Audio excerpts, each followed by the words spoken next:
राजधानी दिल्ली में लगातार हो रही बारिश, आंधी तूफान के बीच में किसानों का क्या है बैकअप प्लान और किस तरह से वो इन विषम परिस्थितियों से निपटने के लिए तैयारी कर रहे हैं। इसके लिए ऑर्गेनाइजिंग कमेटी में बहुत ही सक्रिय भूमिका अदा कर रहे जितेंद्र सिंह मेरे साथ हैं। जीतू भाई, आपके हाथ में ये रजिस्टर है और अभी तक नुकसान क्या क्या हुआ है जो इस विपरीत बारिश ने कर दिया? देखिए जी, जब कभी बारिश आती है तो किसानों को तो खुशी हो जाती है, क्योंकि हम तो बारिशों में रहे हैं। तो पहली बात ये, हमारा क्या नुकसान करेगी बारिश। लेकिन फिर भी अगर आप पूछ रहे हो तो मैं आपको थोड़ा बताना चाहूंगा कि जहां पर हमारे तरपाल वगैरह थे वो थोड़े से फट गए हैं, जिसकी वजह से हल्का फुल्का नुकसान हुआ है, कोई बहुत ज्यादा नहीं है। हमने पूरा नोटेड कर लिया है जिस जिस जगह पर हमारा नुकसान हुआ है।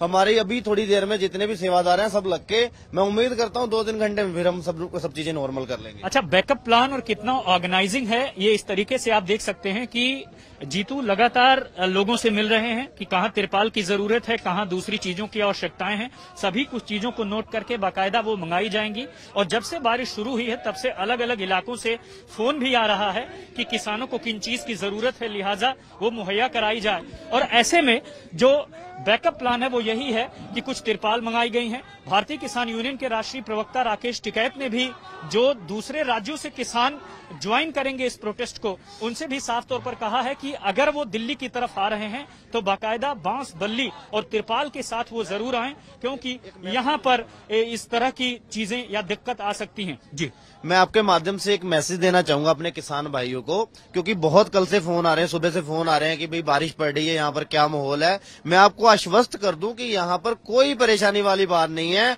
किसानों का जोश उसी तरह से ही बनता है जैसे पहला था, जैसे हमारा घर था वैसे ही यहाँ पर बैठे। आप ज्यादा से ज्यादा लोग आइए, किसी चीज की परवाह नहीं है। सब चीजें यहाँ पर पूरी तरह से सुनिश्चित हैं, आपको कोई भी फिक्र करने की जरूरत नहीं है। आप बस पूरे जोरों शोरों से गाजीपुर बॉर्डर पहुंचिए कि जो हमारी लड़ाई है 3 काले कानूनों को वापस करवाने की, उसमें कहीं से भी कमी ना आए। ये बारिश हमारे हौसलों को सीला नहीं कर सकती। और इस लड़ाई का सबसे अहम पड़ाव और अग्नि परीक्षा कह सकता हूं मैं, वो 4 जनवरी को है।